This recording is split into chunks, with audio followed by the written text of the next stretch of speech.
Hi, it's Wednesday. It's 3 o'clock. Welcome to Together Unlocked. I'm Ju Gosling, artist and artistic director of Together 2012, who are bringing you this live stream. With me in my studio in East London is Julie Newman, artist and our chair, and we'll come back to both of us for a little bit of audio description in a minute. But first, let's have some introductions and audio description from the West Midlands. Well, hi, good afternoon. I am Robin Surgeonator, Business Director of Together 2012. And on my end of the sofa, I am feeling very casual today. I'm wearing a lovely double grandad collared shirt, which has been described as a blue and white deck chair at least once, I'm sure. However, it is very lightweight and comfortable in this heat. Um, Above that, I am shaved today, even looking slightly tanned. I spent some time in the garden yesterday, which was lovely. So I have a not quite so pale complexion today, but that's set off by having very white hair and silver glasses. So that's me for today. I'm Josh Surgeonator. I'm also one of the hosts of Together TV and a research student, and on a Wednesday, a pseudo sports journalist through a section of the show. I've got swept over blonde hair. I had a very localized suntan in that I was also in the garden, but it was only my left elbow that I think was in the sun. So it's just that bit of me that's tanned, and the rest of me is still ghostly white. And I am wearing a white T-shirt that says 2017 European Wheelchair Basketball Tournament on it, which I got from being a delegate at the European Championships. So it was in my stash bag, and if I can see, the 20 of the 2017 is stylized to look like a person and a wheelchair wheel being pushed. Oh, clever. Thank you for that, West Midlands. Julie. Hi, I've got silver and gold hair, dark rimmed glasses, and today I'm wearing a white t shirt because it's so hot. It's really, really hot in London. And I'm Ju Gosling. I've got very short, tenured red hair, which nobody would mistake for a professional cut. Black rimmed glasses. My hands are in black braces. I have silver jewellery, and I am also wearing a short sleeved shirt today in a turquoise. One of a number that Julie refers to as my hankies, that I think are the most practical thing in hot weather. Behind both of us, you may be able to see teddy bears. One of the things we do on Wednesday, due to the lack of real sport, is we race my clockwork toys in order to be able to decide which of the teddies has the right to wear a gold medal. If our teddy wins, and we put up a different bear each week as part of the virtual bear hunt that's taking place around the world, we get to sport a wonderful gold plastic medal handed out by the mayor in 2012. But the Surgenors, are being a very competitive household, have all sorts of real medals, and they seem to be taking this rather more seriously than we do. So we have that coming up. We also have Virtual Nature Watch with Precious Newman. More of that later. Josh on virtual sport and gamings, and lots of poetry, because if it's Wednesday, it's usually our poetry club. We're an organisation that delivers a free year round programme of disabled led arts activities. So we put on exhibitions, festivals, performances, carnivals, street art, and currently this live stream. We also offer a free creative development programme to any disabled person and whoever they want to bring with them who can get to our base in East Ham. Obviously, that's closed at the moment, but usually we have something on every weekday morning covering art, music, dance, filmmaking, and of course, poetry. And in the course of each week, we look at these art forms and also our Join In From Home programme, what you can do to join in from home with us. But also, we're very interested in what you're doing at home anyway. Please do send us, as always, not just your poems, but your paintings, your films, your dances, and anything else. And if you've got a current project like Jess had on Monday, please do come on and talk about it. We'd love to hear from you. But first, Julie, you wanted to pick up something from Monday. Yeah, absolutely. Apologies, first off. I got totally absorbed in Jess's introduction to her research and about the 50 years of the Education Act. In truth, the Greater Manchester Coalition of Disabled People was celebrating 35 years, not 50 years. They kicked off in 1985, and we'll have a link um, after the programme on our site to Greater Manchester Coalition and their history. And they have a little film that they made to celebrate 10 years, their first 10 years, in fact, of the history. It's an absolute gem. It's got Ian Stanton, Neville Strowger, Lorraine Gradwell, Audrey Stanton, and a host of others, some of whom sadly are no longer with us. But it's a lovely insight into the setting up of a disabled people's organisation at the very beginning of this period of disabled people's activism. That's great. And I mean, of course, 35 years is still a very long time. As I've mentioned on the show before, I'm also a co chair of Regard, which is the national lesbian, gay, bisexual, transgendered, intersex, queer plus organisation. Phew, or as we also say, LGBTQI plus. And you can imagine how long that took me to say. We were set up in 1989, and as it's Pride Month, we've also been celebrating that. So it was, Manchester really in 1985 were very much leaders. And of course, what we call disability arts today very much came from those organisations. And one of the reasons as an international art movement we have such a focus on performance, unlike other art movements, is it really grew from people entertaining each other. People would meet, people would campaign, and then they would put on cabarets and people would write poems about what was going on. They would write songs, they produced artwork. And this whole international disability movement grew, not just, of course, from the work taking place in the UK, because Julie, do you just want to tell us a little bit about how the independent living movement started in America in 30 Boom, boom. seconds? Well, in California uh, came the first sort of what's the word, definition, I suppose, of the social model of disability, and also relating that to independent living. That was picked up across here in the UK, in Hampshire, particularly by a group of people who were living in I think it was a Leonard Cheshire home, but certainly a home of some description, and they started a whole movement built around the right to live independently within the community and independent living, which got taken up, as I said, all over the country. British Council of Disabled People, we set up in 1982, I think. So sort of it was just before then, but it came from actually I could go on for quite a long time, but it came from a movement of people talking together and discussing things. There were some academics, there were some people who were much more concerned about the practicalities of independent living, and so on and so on. Well, we'll certainly come back to that, Julie, because I think it's absolutely fascinating. And unless you were there and I wasn't, then you want to know more about it.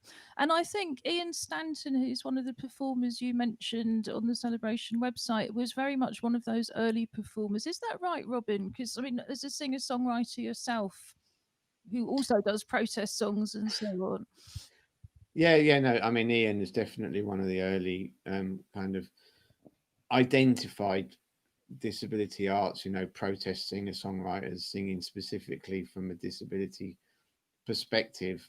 In songs like Rolling Thunder, which if I could find how to play it, I would do a cover at some point in the future. He wrote some absolutely fantastic songs. And then Johnny Crescendo kind of joined in at that end, at which point I was kind of playing in regular bands, but started to then think about how I would change the liberation poetry that I was writing into songs. And and there is a massive catalogue of really, really good disability arts based or independent living, rights based um, music out there, that stems from punk to folk to almost operatic, I should imagine. Um,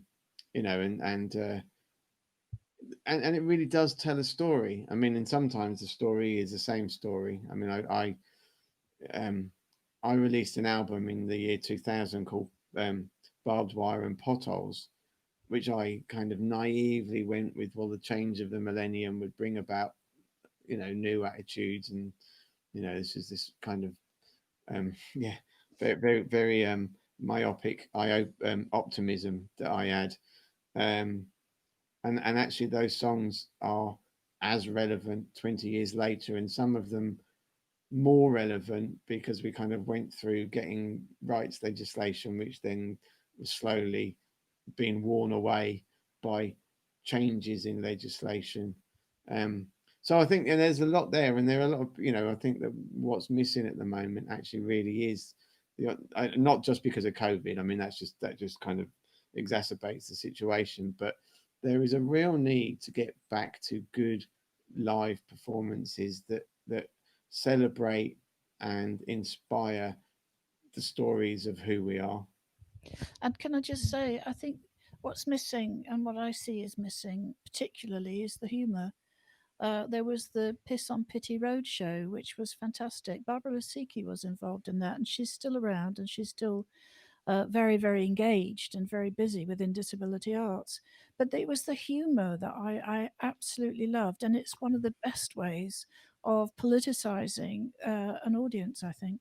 Yes, and I think anybody who watches us regularly knows that whatever the situation, as us as shielders, we enjoy a good laugh. Once you stop laughing, you really have had it.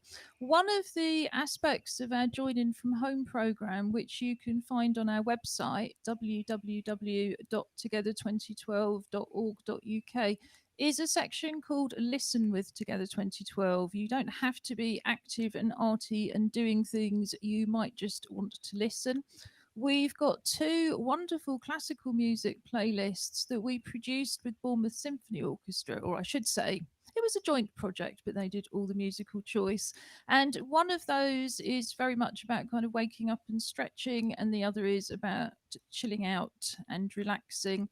But more recently, we've added some playlists from Robin Angry Fish himself. And I'm thinking, I know it would take quite a lot of research, and I'm not sure what's on Spotify or whether you could almost do a YouTube playlist, but we should really be putting some of these kind of things from our history together.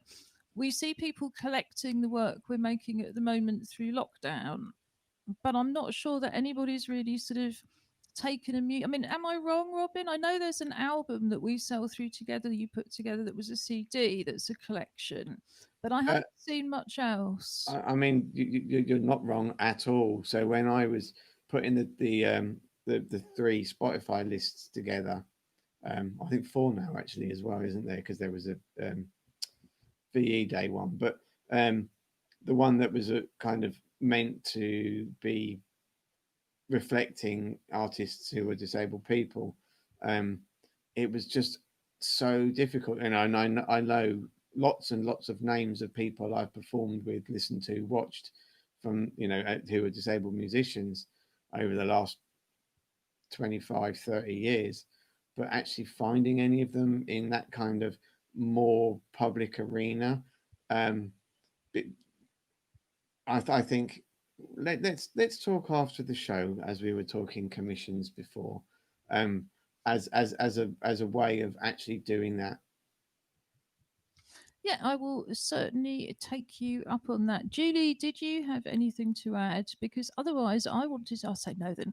So I just wanted to pick up on what you were saying, Robin, about coming across disability arts when you were working in the mainstream.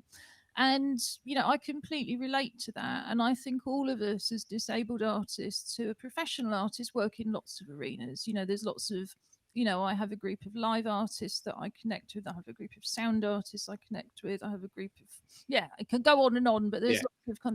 there's lots of different groupings. And one of the things that I always find, should we say, frustrating, is when people come in and there's this assumption that you're only performing to disabled people because you can't get a slot to perform to non-disabled people. The idea that you could choose to connect with artists who are making work around the same themes, that you could recognize that all of them had something to offer you, including people who are emerging artists, including people with learning difficulties. It seems to be hard for people who perhaps have just got very prejudiced ideas about disabled people to get their heads around that we can do both. But actually, we might prefer the disability arts field, and we might prefer to perform to people who very seldom get a chance to see live performances. We might prefer to do that. I always used to say, when I was having films shown at the old Disability Film Festival on the South Bank, that the access was so poor, I would rather the festival took place in a day centre. I'm very much of the opinion it's the quality of the art that counts and not the buildings. And I, for one, won't be weeping if a few of the very inaccessible buildings that house theatres and things currently close. So there you go. If they can't accommodate me other than through the back door, they can't offer me a toilet and they can't offer me parking, not really that relevant. But on that happy note, or unhappy, depending on your perspective, we said we would just have a little chat about the lockdown changes because an awful lot has happened since Monday. 2 days is a long time in lockdown. Who'd like to start? Yeah, Josh. Yeah, I think no. They announced yesterday, a long list of things that were going to be reopening, and it's now 1 meter plus in situations where you can't get two, and that restaurants and pubs are reopening, but if you can't get 2 meters apart, then patrons have to sit back to back between tables, and there need to be plexiglass dividers, and if you've got to do all of these precautions, just don't go. Like, if it takes this much to be quote unquote safe, then it's probably not a good idea to go in the first place. Well, I'm very much of that perspective, but of course, we're all shielding. And the big, so in a way, the biggest possible changes were for us. I have to sort of just clarify that this is a national show and only England have changed the dates and are lifting the shielding on the 6th of July. So, in just under a fortnight, well, what won't we have? We won't have access to free food. In fact, we've not been accessing that anyway. But it seems quite noticeable that the Welsh Government immediately put out a statement saying they were sticking to the 16th of August. So, yes, in this household, in the G90 studio, we've decided that we're currently Welsh. Yeah, and there are so many kind of odd parts of it. I mean, individually, whilst I enjoy my hair growing, I don't want my hair cut by someone who has got 2 meter long handled scissors because I know how badly you can cut an edge of a grass of a lawn with long handled shears. Um, but I mean, there just seems so many contradictions, as Josh saying. If you need all these things in place to make something safe, it just seems so onerous, and to me means that it's capital that is driving the change, and not safety. Um, because we're, as you know, well, many of you may know who are watchers, but for those who don't, Josh and I both work as swimming coaches, and Josh is a sports scientist. And there is no lifting on competitive sport around gyms and swimming pools. Um, and yet you can go and get sweaty in a pub, dance around, cough, um, and it's the kind of contradiction that's the issue. I'm kind of, whilst I want everybody to be in a pool as soon as it's safe, I don't want anyone to be in a pool until it is safe. And there's the reason they've made the decision to hold back. It's just that they should have made that same decision, particularly in terms of public venues. I mean, I've spent a lot of time over the last 48 hours reading all the different advice on behalf of Together because effectively, as artistic director, I have to do the risk assessments, and we haven't stopped working. In fact, we're probably doing more. It's just that we're delivering everything in a different way. And I was quite struck under the instructions for different businesses about risk assessments to work on the basis the risk would still remain. And now I've never had to do a risk assessment that says, despite all of this, the building is likely to burn to the ground, we're likely to be washed away by floods, etc., etc. And I mean, the government have been very clear it's not science advice, it's an economic decision. And I think for the majority of the population who feel that they would be safe if they caught it, then it's about managing that risk, isn't it? I think for those of us who are pretty certain we die if we get it, then we've got a very, very different perspective. But it's confusing to me, and I'm sure it's confusing to a lot of people, that we've still got, I think, 171 people died yesterday, and there's countries that have had far fewer deaths than that who've still got lockdowns. It doesn't quite compute that you're talking about keeping Australasia, making it COVID-19 free. And yeah, are we going to end up with two different parts of the world for the next 12 or 18 months? I That think might not matter to me if I'm still at home. I think we're probably going to have two different parts of the country. Do you remember some years ago there was the Gloucester ruling, which basically said that community care should be driven by resources, not by need? And Yeah. this has that sort of feel about it to me. I mean, clearly the country can't go bankrupt, but I think there's other ways to spend money, and those of us who are lucky enough to have jobs, I think, are being very clear that we are still spending money very deliberately, making sure that it is a rainy day, and it's good to be putting that cash, if you can afford it, into the economy. But you can do all sorts of things at home, and I don't imagine the Victorians, with their great kind of push for I've forgotten the word, but not drinking, would exactly think Abstinence. abstinence would exactly be welcoming reopening the pubs. But I think that's enough of that for today. We're probably all fed up with it. But just to clarify, what Together will be doing is we will be staying as an online organisation for our arts programme until next spring. And Government's very clear that it's going to last till next spring, that there's going to be infections till next spring. So it seems much more sensible for us now to say we simply cannot put on public screenings, public conferences, theatres. We will be, as we'd already decided to do with the festival, we will be considering, continuing to deliver online. And I very much hope continuing to deliver this program, to deliver other online programming. I'm going to come to you, Robin, and then with poetry in mind, I'm going to put a poem on. Okay, I'm literally going to say to everyone who's listening or watching, if you have any question about something, you're at all unsure, don't do it. Err on the side of caution. And if something confuses you, find someone who can explain it, and then still stay home. Yes, as we say, stay home, stay creative, stay safe. I wanted to put another film poem on from Sahira Khan. We saw one of Sahira's poems last week. This is slightly unseasonally called Daffodils in February, but it took me back to those innocent days in February before we knew what was going to come. But also, although they're slightly out of season, it's a lovely, lovely sunny day. It's a heat wave.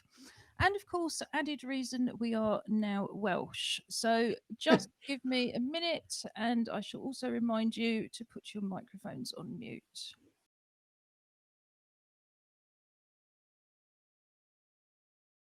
Daffodils in February.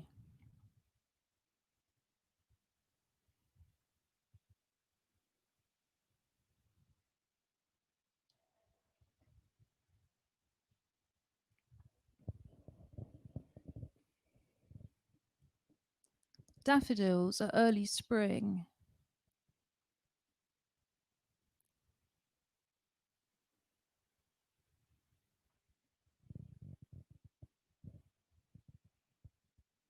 The beautiful faces.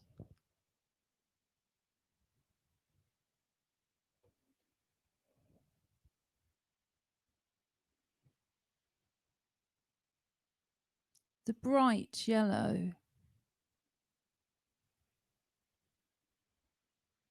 It brings you a smile.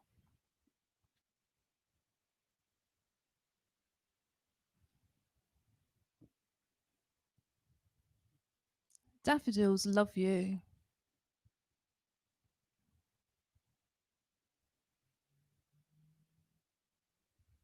Daffodils in February.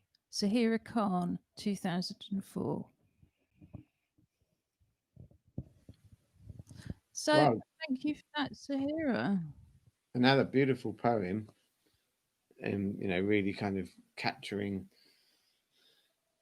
the fact that daffodils are alive, even though they only ever move in the wind. Yes, we showed a film at the film festival in 2019, and I will put a link into it under today's highlights and links page. You can find that on our website immediately under the Together 2012 TV page. We put the films up that we've shown, so that will include this one and also any links. And the film we showed in 2019 was one of the pioneers of sign poetry, and she was a woman who went over to America. Can you remind me of the Deaf University, anybody? There's a very famous deaf university in the States, and she went over there to study and discovered sign poetry and really developed it for BSN. And it was a beautiful film. I could have watched hours and hours and hours. Thank you to Sahira for subtitling it for the rest of you. And I was able to voice it, so apologies for not doing that last week. Julie, did you have any announcements to make about the poetry group, as in being run by a telephone? We're hoping to recommence, to restart the poetry group next week on the 1st of June. That's the Wednesday. July? July. Oh my goodness, you lose all track of time, don't you? Um, and we're just waiting for it. We've got a brand new system which has been built just for us, just for Together. Um, and it's going to involve our engagement officer phoning through to the participants for the poetry club in the morning at 10:30, and again at 11:30 when they've had a chance to write their poems. So it's a matter really at the moment for the company that's making the system just to finish it off for us, to make sure there aren't any glitches, and to train our staff up in how to use it and to make sure they've got the right equipment. So as far as I'm aware, it's going ahead. We should be starting again on the 1st of July, not June, but July. That's next Wednesday. It starts at 10:30 and it finishes at 12. If you have any interest in taking part, then I suggest you email our engagement support officer, Noel, at together2012.org.uk. And he can both give you an update of where we are with it and also make sure you're linked in if all goes well and we are starting, which we're hoping to do. Yes, you wouldn't believe how complicated it is to do something by telephone these days. Or everything that you could have done 5 years ago has been surpassed, but unfortunately, as we know, that doesn't mean people have all got broadband and internet access. I'm really enjoying doing some poetry stuff online. I took part in something for the virtual Highgate Festival yesterday. And again, that's a festival that I would have found it impossible to get to, if you like, in real life. But I think I'm definitely going to go back and enjoy some things virtually in Hampstead and Highgate. And that was an activity called the Pandemics, which was really poets reading to each other, but we were all reading poetry that we'd written since lockdown began, and I read a couple of poems that I'd premiered on this show. On Thursday, for I think the third time, and it's the second time I'm going to be going, Survivors Poetry have gone virtual on Zoom. So if you're able to get this show, you should be able to do Zoom, meaning Of course, meaning if you've got the broadband connection to watch this, you've got the broadband connection to run Zoom. So we'll put that up as a link. And again, that usually takes place at the Poetry Cafe, which is, yeah, in practical terms, between finding a driver and finding parking and so on and so forth, impossible for me to get to. So it's worth remembering that for quite a lot of people, things have actually opened up a bit since lockdown started. And if we are mostly at home for quite some time to come in order to get rid of this virus for good and for all and keep ourselves safe, then I think things will just continue to blossom. You don't have to perform to go to these things. So if you enjoy poetry, or you're just setting out, you're beginning to write poems, you maybe not sure about reading them in front of an audience yet, I would really recommend Survivors Poetry Nights as places where you can sit down in what's deliberately a safe space and watch people perform and do a floor spot if you want to. One of the great things about the poetry group, of course, is that it's all given people the opportunity to write as a group, read to each other as a group, give each other positive feedback, and gain those skills. And we quite often start with breathing exercises or voice exercises. In theory, we can do all of that by telephone. Well, apart from put a hearing loop in, which is a slightly different issue. You know, we're still trying to get the most basic access established at the moment, and then we can look at alternative forms of access. But yeah, I think that opportunity to just watch other people, hear other people, and try out your poems for the first time in a safe space is really important. And we will certainly, as Together 2012, keep providing those spaces. But at the moment, I think with Survivors Poetry going strong and activities like pandemics, you know, we're going to focus on supporting those. Moving on from poetry, it's that time when we look at the outside world through the eyes of an assistance dog. Precious. And I noticed that Channel 4 have taken the idea and are launching a series on Fridays where the dog goes around the house and you have to guess which is this right? You have to guess the celebrity's house. Yeah, it's sort of like it's the upmarket version of the East London um, premier sort of service. What amuses me is we have, for anybody who doesn't watch regularly, two assistance dogs in the East London studio. My dog Jazz, Julie's dog Precious, who are siblings. One of them loves wearing a camera harness and one of them won't have anything to do with it. So I can't help thinking, did they start off by bribes? Did they have celebrities they signed up who they just had to write off again? I reckon behind the scenes it was perhaps not quite as straightforward as it seemed. So Julie is going to do her usual commentary. Precious actually spent much longer outside than usual, so we're just going to see the first couple of minutes of this. And if you want to see Precious's entire adventure, but without the commentary, you can have a look at it on highlights and links. Also below the main Together 2012 page, or rather the Together Unlocked page, I should say, is a link to the animal hosts and all of the random cats you'll see wandering around in the studios, the dogs you see. There's just a few more photographs and details about them because, hey, we know they're much more popular than we are. So, Julie, if you can mute your microphone, Robin.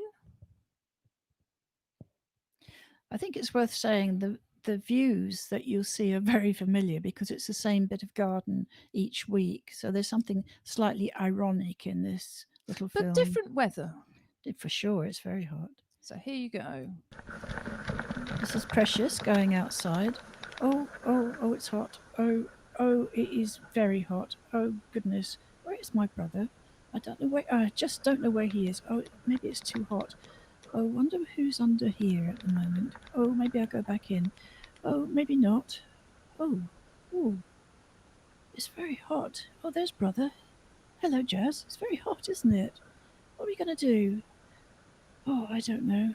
Let's have a sniff round. We can always do that. That always passes a bit of time. But I can't see anything new. There are the plants that have been planted and growing. There's a tomato over there, which looks very healthy. There's something strange in the herb garden, which is new. I wonder if I can dig it up. Perhaps not today. It's a bit too hot.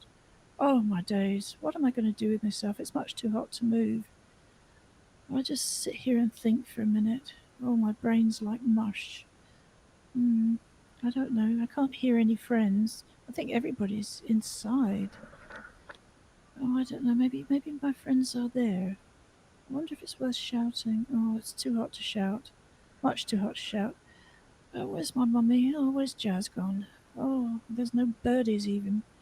I think we'll go back in a minute. It's very, very, very, very hot. Oh, nothing's happening. Oh, there's Jazz. Hello, Jazz. What are you doing? Oh, nothing, eh? Oh, just mooching around. Yeah. Yeah, it's that sort of weather, isn't it, mate? Oh, I can see that for sure. Well, you do the mooching and I'll just sit here. That's it. You do you do the walking around for both of us. That's fine. Off you go then, Jazz. Off you go. I'm happy. I'm here. Off you go.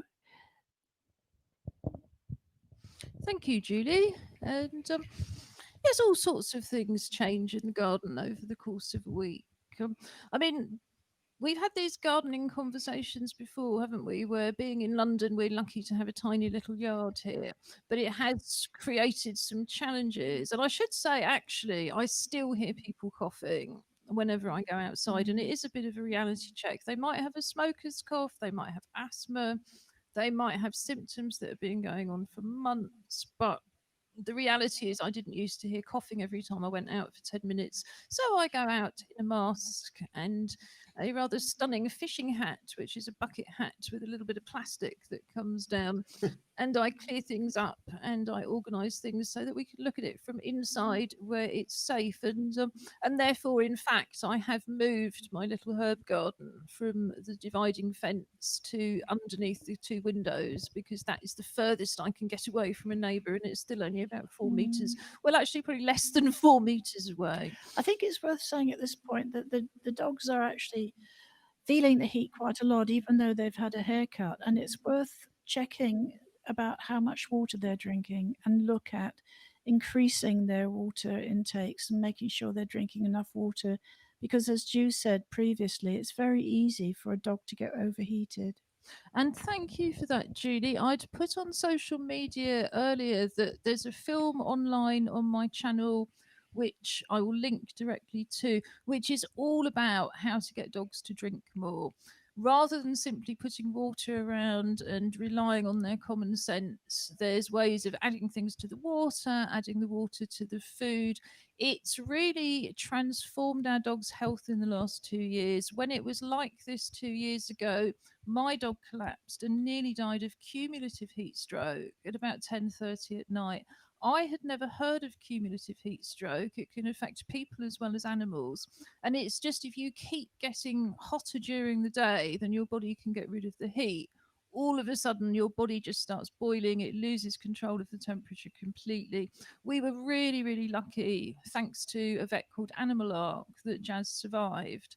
But it is a big danger. I mean, I had no idea. I thought heat stroke was something where you either collapsed in the heat or you came in feeling unwell and you collapsed, not something where the dog had had a bath, the dog had had water spray, but something as simple as hydration makes a big, big difference. Mm, And of course, the other common sense thing is if the pavement is hot, it's going to burn the dog's feet, yeah. or indeed cats. We have Mm, one of the cats that you'll see quite often on the in the background to the studio as it demolishes something is Leonardo, who's a long-haired black cat.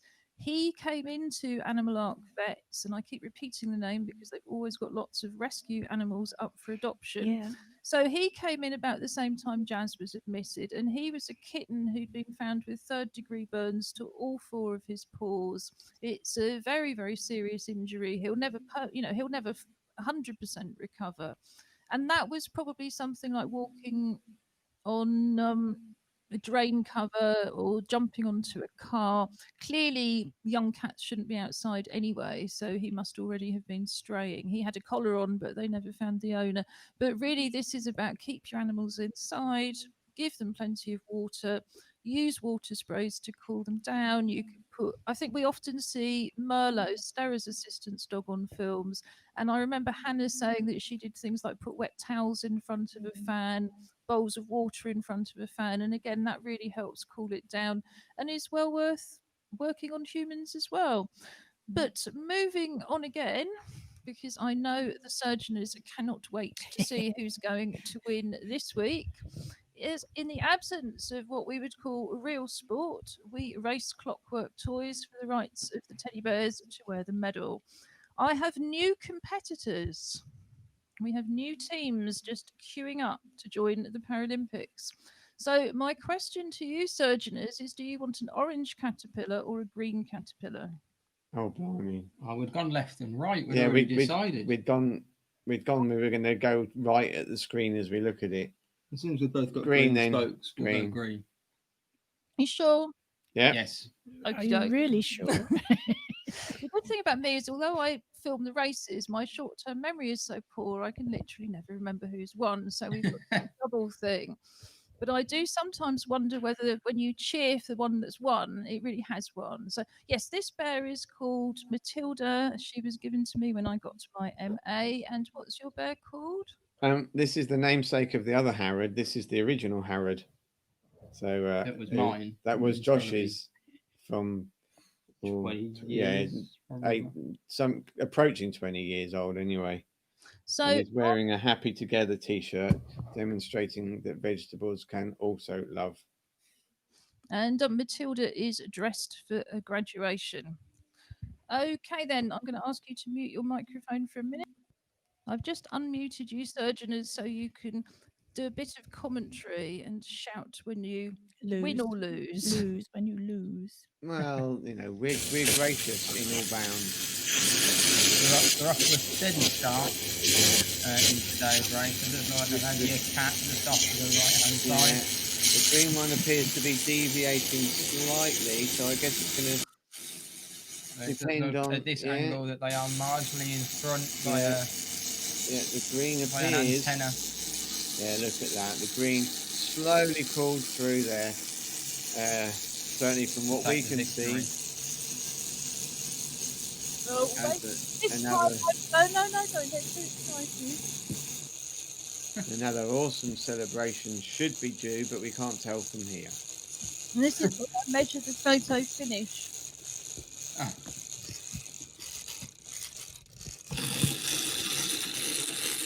And the orange is the winner.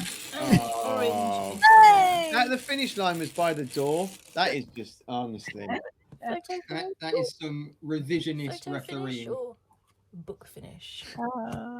Never mind. I imagine neither of them should have gone by the door. That's why we needed the book to measure. You know, they all, as you saw, they came charging up and then they deviated. Well, that's okay. Harrod will be back to race next week. Don't you worry. Oh, I'd almost forgotten about the medal because we're not like the Surgeoners. There you go, Julie. We don't have what's the word? Loads. We don't have a fishing trophy this week. Keep that for next week now. Yeah. Yes, I'm sure they will keep it for next week. But I managed to get, as my clockwork toys were getting very, very rusty, I managed to get a job lot from eBay. So you will be seeing more new performance in times to come. It's almost become like curling. I get the Hoover out, I hoover the rug. They were still getting stuck on the rug, so I took the rug up, I hoovered the lino, but they still decided to just go off at a tangent. I mean, you could see, for anybody who couldn't Leonardo watching, and I should have audio described this at the beginning, but what these two clockwork toys were actually doing was just racing up my very short landing. So not a great deal to see. One clockwork wind up plastic caterpillar in green and one in orange. But that gives us enough of a link to move over to Josh to talk about gaming and virtual sports and what we should be looking out for. Yes, well, we'll move on to gaming slightly. It's been a busy week in sport this week. The first thing that I wanted to talk about is Brian Boul, who is an American wheelchair basketball player, wrote an article yesterday in the style of the letter, kind of addressed to the Paralympic community, around his experiences of being a black man, a disabled black man, a disabled black athlete, in America, and it's really powerful. I know I read a little bit of it to Dad this morning, but kind of in it, he talks about how people that normally wouldn't even approach him because he's black, all of a sudden they come up to him and ask him, thank him for his service and what branch of the military was he in. Even though he's never been in the military, they just see a black man missing a leg, and all of a sudden he has value as serving the country. But he goes on to talk about other things, but it's a really, really powerful letter. And if you want to kind of touch on it, you've read a little bit of it as well. No, I think it just demonstrates some of the emptiness around the general understanding of who disabled people are in a similar way. And I've used this story in equality training, but I could tell you in almost every family holiday we've been on, we'll befriend somebody, because you make friends differently on holiday. And they'll at one point go, do you know, you're the first disabled person I've ever really talked to. And you look at them and go, but you're 45. What do you want me to do? Congratulate you because you're now talking to me? And I don't.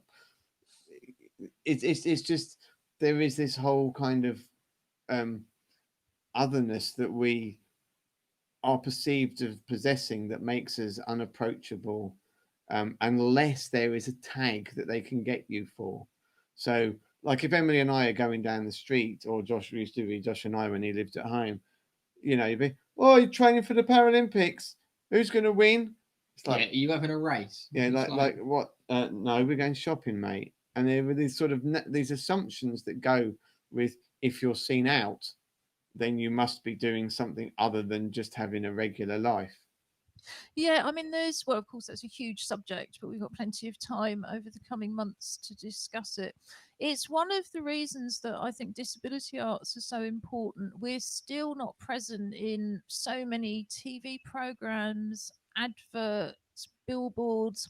I see architects' impressions of what East London will look like in 10 years' time without a single picture of a disabled person in their street scenes. And I think we were talking last week about the We Shall Not Be Removed campaign. And some of the concerns there around disabled people being, if you like, hardest hit by the cuts to the arts and the shrinkage that's going to occur in the arts. It's just so important that we're making images and indeed programs like this so that people can see that this is what disabled people look like. We're just like everybody else, actually, because anybody can become disabled. And whether or not you have a genetic condition or you're born with a condition, yeah, we're all just people, in the same way that I think we were talking about care home closures and issues and saying, well, actually, people in care homes are very similar to people like us. They're not some group that it's okay to Kill. to kill. Thank you for that, Julie. But I don't want to lose the fact that we're going to talk about sport. Yeah, sorry, Josh. Yes, no. I wanted to ask Josh something. Josh, am I right in thinking it's unusual for a Paralympian, let alone a black Paralympian, actually to have a voice at all, in terms of being able to speak out at all? I think it depends on one, where that Paralympian is from. Britain, whilst it doesn't do a fabulous job typically, does a better job than the rest of the world in giving their Paralympians voices. If you think about Tanny, David Weir, Hancock, people like that. The US is less representative of the Paralympics and the Paralympic movement and their athletes. But I think the other thing, and it's not necessarily sport, but the whole kind of ableism and super crip movements and that whole kind of huge area, that if you're someone that looks pretty and looks close to what we think you should look like as a Paralympic athlete, then you're more likely to have a voice, because you look like what we think athletes should look like. Whereas those athletes that have more severe impairments, whose voice and opinion is just as valid, don't get that platform because they're not comfortable to look at. which is a much larger issue. Yes. Yeah, and we will pick these issues up again. And in the meantime, we'll put a link to that article in the highlights and links page. So, what else have you got to tell us about sport and gaming, Josh? Yeah, I'll touch on one more slightly less than cheery story, and then we'll move on to some good things. The We Shall Not Removed campaign from last week ties in, I can say quite nicely, but that's probably not the best phrase. The US Open announced last week that they were going to remove wheelchair tennis from this year's US Open. They didn't consult the IPC, they didn't consult any of the athletes. They just decided that wheelchair tennis wasn't going to be in it this year. Probably it's too much of a risk because of COVID to have the wheelchair athletes. And the IPC came out kind of very strongly against it in the discrimination towards them. That if you can hold it for men and women, why can't you hold it for para athletes as well? And another quick tennis story, just to move on. We were talking about the easing of lockdown. Novak Djokovic held a tournament last week, and kind of where they held it, there was very little government restrictions on social distancing, or there wasn't any government restrictions. So some players were smart and decided not to go, but lots of players went, and they were hugging at the net and going to nightclubs and taking photos with each other and volunteers. And then a large number of people that played at the tournament or celebrities that went to the tournament and had kind of backstage access have now all tested positive for coronavirus. Which just goes to show that it probably wasn't the best idea, or even if they do lift lockdown, use your common sense and stay at home. Absolutely. I mean, we won't dwell on that one because it's also in the national news, but we were saying a couple of weeks ago, in the case of athletes in this country, it seems bizarre to expect them to have a higher standard of behaviour than our politicians, and yet we have politicians and political advisors that have been able to be less than scrupulous about following the rules, and yet somehow football and everything is going to be fine because the poor footballers are going to be saints, something we absolutely know is not going to happen. Yes. Yeah, but very final one, very quickly, because I'm conscious of the time. Yesterday was Olympic Day, which is celebrated every year on the 23rd of June, which celebrates the Olympics and kind of bringing the world together through sport. It was founded in 1948. 1894. No, it wasn't. Olympic Day was founded in 1948. Sorry. Yes. As a celebration of the founding of the Olympic movement in 1894. Well, it's the same numbers. Which is when the kind of movement for the modern Olympics was formed, and then the first Olympic Games was 1896, 2 years later. But there's a kind of wealth of information online of things that was happening. There was kind of live streams throughout the day. The Olympics, the IOC had teamed up with the World Health Organization to write a 25-minute workout that they've put up a nice infographic for. But then every half an hour from 11 to 11, there was a different Olympic athlete doing that workout live and being interviewed while they did it. So if you do want to kind of go and watch some interviews, that's all up on the Olympics Instagram account. So you can kind of watch those. Well, we'll put those links up. I'm really interested. Number one, that I completely missed any mention of it all day. But it also reminds me that National Paralympic Day is still very much a movable feast. It wasn't really a day at all in this country till 2013. And I think it was Boris Johnson who launched it, in fact, and it was going to be a national day every year where we would celebrate the Paralympic movement and our Paralympians. And from 2013 through to 2017, the focus of National Paralympic Day was in Newham in the Queen Elizabeth Olympic Park. And it joined with the Mayor of London's annual Disability Arts Festival, the Liberty Festival. And it was great for us. We used to run our own tent up there, showcasing locally based artists and national artists like Robin that we've worked with in the past. It was I think a particularly good opportunity because it was much more mainstream, if you like, than most disability arts events. People knew the brand of the Paralympics. They were interested in coming to the park. They were interested in exploring. And lots of parents, in particular, said to us, well, we've never seen a disabled person at work before. We've never seen a disabled person perform before. And it's really hard for us because we don't have those role models for our children. So I think it was important in also all sorts of ways. And then it just stopped. And we, Together 2012, every year has written without success to number 10, to Sadiq Khan, to the Paralympic movement.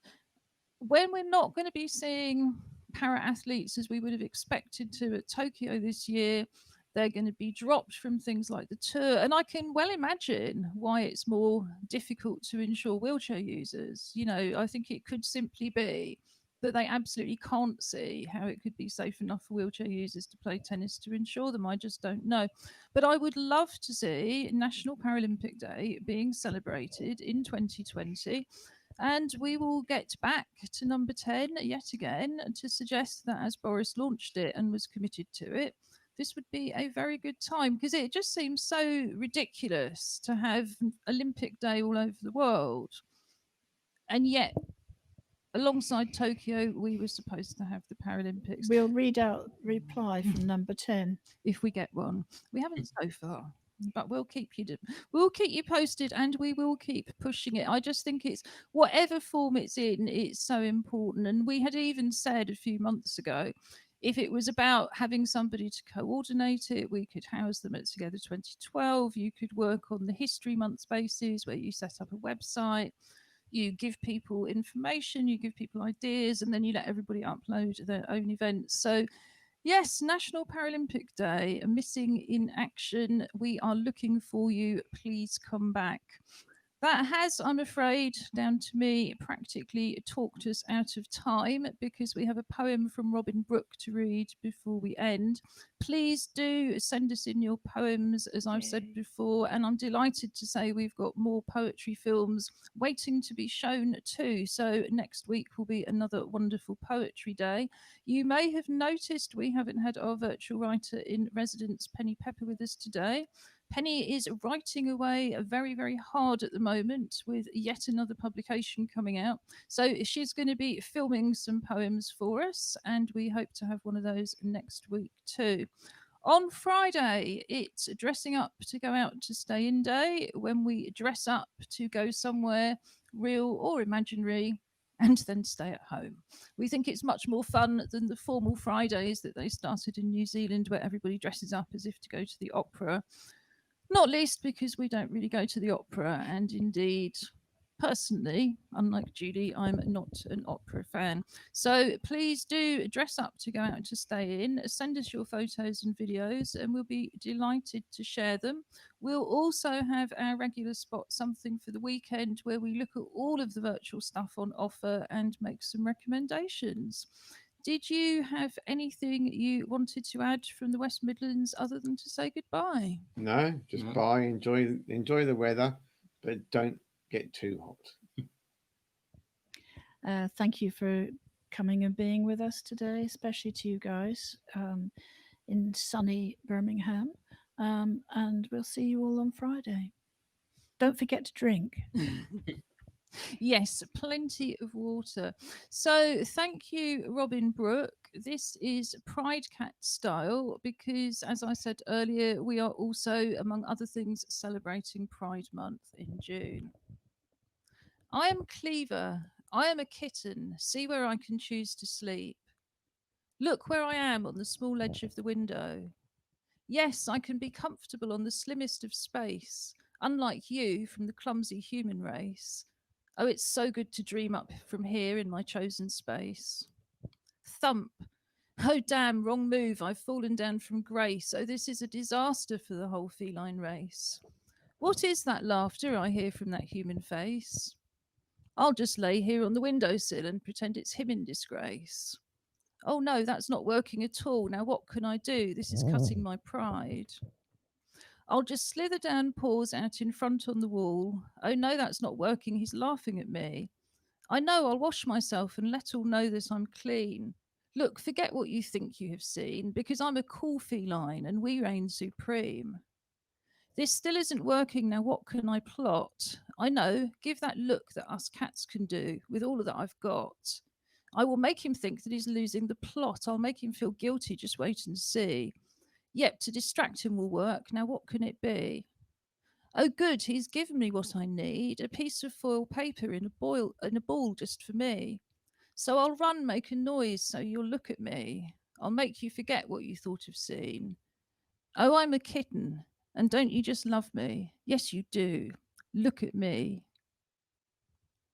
Thank you, Robin Brooke. Thank you, everybody, for watching. And we'll be back on Friday at 3 o'clock with Together Unlocked.